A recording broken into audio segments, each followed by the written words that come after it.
Hi folks, hope you're all doing well. I've been a bit under the weather today, so you have to excuse me if I'm a bit sort of throaty. I've got a bit of a dry throat, a bit coughy, a bit spluttery. But it's actually led to a really great day because I was going out today and I decided not to. Don't want to exert myself in any way, and I've decided to stay in. And that's given me the opportunity to it's actually been a great day because I've stayed in and really got to know this absolutely gorgeous Porsche in Assetto Corsa Composizione. There it is, look at that, isn't it lovely? This is the new 992 GT3 Cup car that came with the recent DLC pack, the Challenges pack, and there are 5 cars in that. They're all great. I've already done a video on one of them, which was the BMW M2. If you want to see that, you can go back through my videos. And that was great, and this is awesome as well. I've as with the BMW, I've already gone into Assetto Corsa, can't speak properly, Assetto Corsa Composizione's brilliant livery editor, and I've given myself a nice custom paint job with my favourite colours, orange and blue, reminiscent of the old Golf Racing Team colours. And I thought I'd do a bit of a video just having a look at this car, and well, just enjoying it because I have kind of fallen in love with it, and comparing it to the old Porsche Cup car, this one here from 2017. Now there are, there's a few visual differences. The new one's got a vent here. The body styling is slightly different in certain ways. There's a new rear wing. So on the new car, you've got a brand new gooseneck wing on the back. You've got these vents here. Also, the toe and track at the front is actually slightly wider than at the rear, which is unusual for Porsche. There's slightly more power on this one, and I think that's due to an uprated manifold system. A little bit more power in this one. It does feel like it's a bit more grunty. Although very similar top speeds and acceleration, that might be down to gearing. I'm not sure. If you've got an idea on that, please let me know in the comments. Maybe it's that rear wing creating more downforce. I'm not sure. Or more drag. Anyway, it's absolutely brilliant. You've got a new steering wheel and brand new steering altogether. I'm just going to take it to Snetterton here, my home track here in North, to have a little look at it and compare it to the old one. Steering's actually very different to the old one because in the old car, green light, go, go, go. In fact, in every single car previous to this one in Assetto Corsa Composizione, which includes the GT3 Porsche, the GT4 and the old Cup car, each single one of them has a steering lock of 800 degrees. This one, as you can see, is a lot less, 540. So that's a big major difference.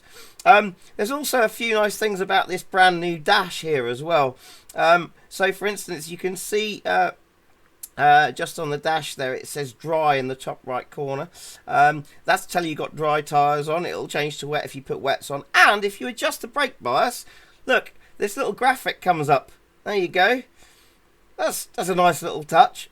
Anyway, just to go through some more of the smaller differences maybe in the setups.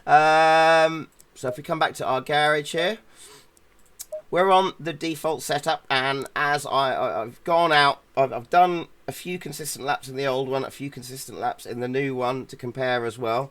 And I'm going to keep it the same as I had it there. For each one, I had a fuel load of 30, and I started off at least with the traction control completely off, because I always like to try the cars with the aids off before I turn them on.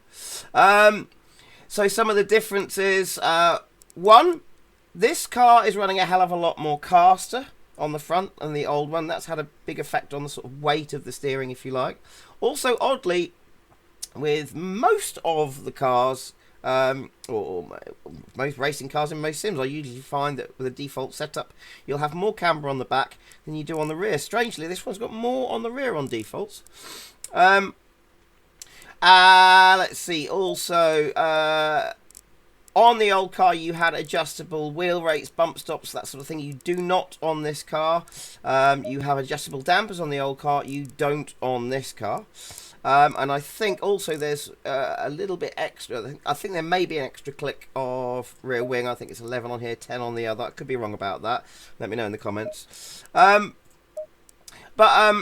Both cars have a non-adjustable rear differential, so you can't play with that. But you've got anti-roll bars to play with and that sort of thing. Also, the default brake bias is further to the front in this car than it is in the old car. Not by much, but by a significant amount.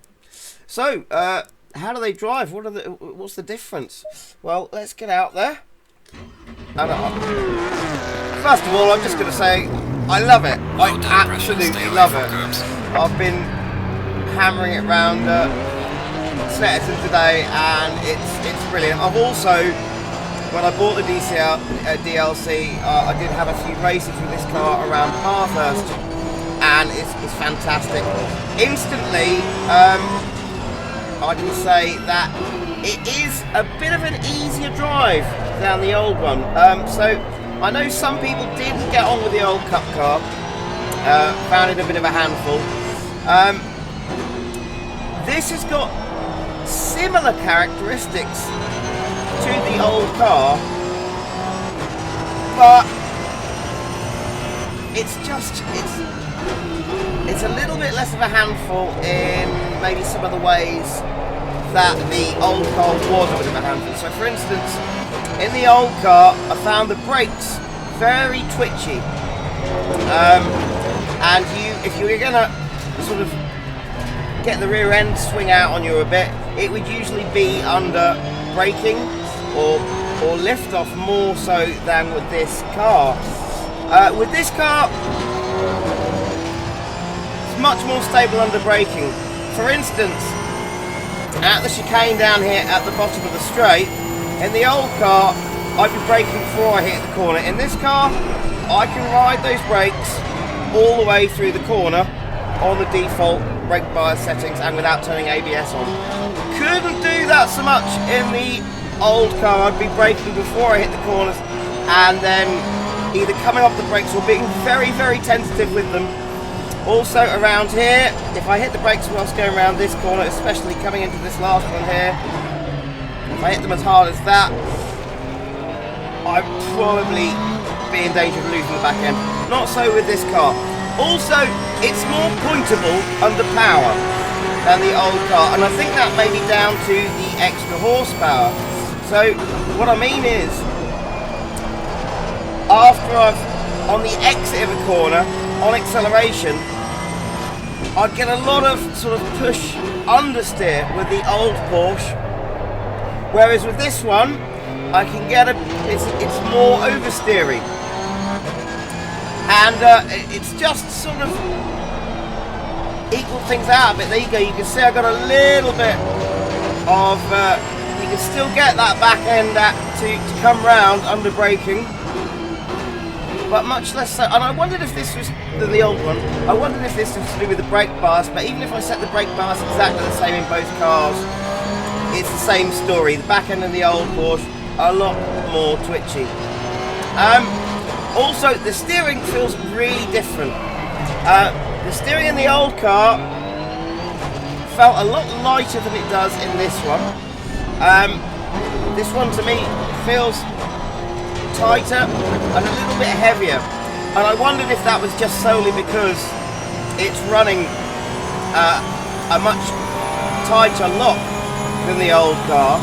But also after playing with the caster values, because I said this car's got a lot more caster going on, it's down to that as well. So with the extra added caster, it's trying to pull the car into alignment quite a bit stronger than the old car as well. It's just so much fun to drive. It's really falling in love with it. I did really like the old car. It was a bit of a challenge. This one is much more handleable. Also, weird thing about that extra power. If I take this car to the track that's got the longest straight in the simulation, which is Paul Ricard, I can take both cars there and they'll both achieve their top speed, which is around 270 to 80 odd kilometers per hour. Weirdly enough, even though this one's got more power, I can achieve a higher top speed, not by much, marginally, about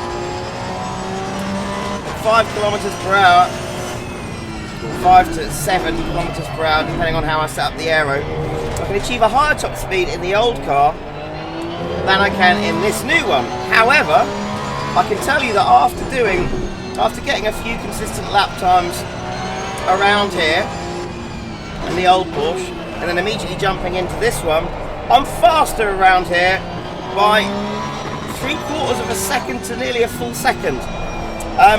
So I think that extra power, even though it's got the extra power, it might be down, the top speed thing might be down to having slightly different gear ratios, or also at top speed that new rear wing producing more downforce and therefore more drag. Not sure, let me know what you think in the comments. Also, by the way, if you're commenting, please, whilst you're there, have a think about maybe subscribing to the channel. Really appreciate that if you could. And yeah, what do you think of this new car? I love this, I really do.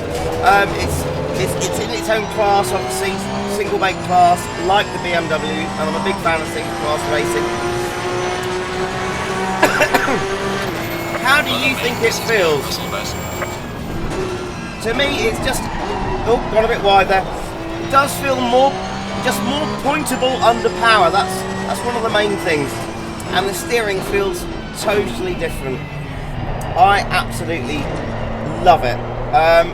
So I'm looking forward to doing some races. Like I said, I've already tried it around Bathurst, so maybe next try it around here. And I absolutely love it. I'd say if you didn't like the old Porsche, this one retains the characteristics of a Porsche. So if I brake a bit too hard whilst coming into this corner, there you go. Once it's started to go, that back end's completely gone. So, you know, you can have that sort of rear-engined swing that you get in the old one, but like I said, I can just, so for instance around here, if I just brake as I'm going around, getting the back end out a little bit, but I'd have to use much less brake input to make that happen in the old one. And like I said, down here at the bottom, I'm going to ride the brakes all the way through the corner to the point where I'm sort of screeching the tyres a bit, and I can get through just fine. Really just can't do that in the old one. I left the ABS off.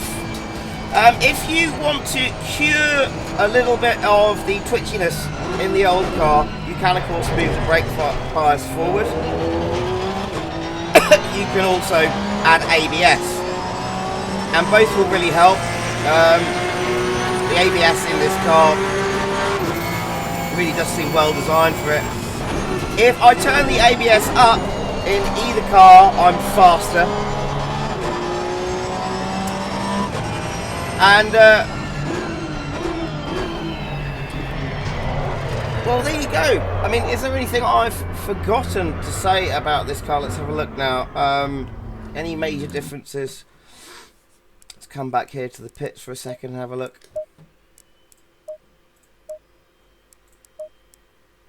Oh, yes. This is one thing I found. For all of the cars in ACC, if you adjust the rear and front ride heights, rear wing, you've got a little box down here usually that tells you whether your front aero balance is changing regarding or in relation to that. Also, you can use the temporary fuel, which shows you if you load the car with fuel how it changes the balance. That box isn't here for this car. It is for the old Porsche Cup car. I don't know why that is. If you do, please let me know in the comments. Anyway, that's about enough for me. I'm gonna I think I'm gonna have to go and get myself a honey and lemon, as my throat's getting a bit dry. But I'm really enjoying this car. Let me know what you think of it in the comments, and and thanks for watching. As always, if you want this channel to survive, do me a favor and hit subscribe. May seem like a small thing to do, but it enables me to make more videos for you. By hitting that button, you can help us thrive. So let's keep this channel alive. Don't cost nothing, don't take no time. Come on now, keep this channel alive. Please hit subscribe. Please hit subscribe.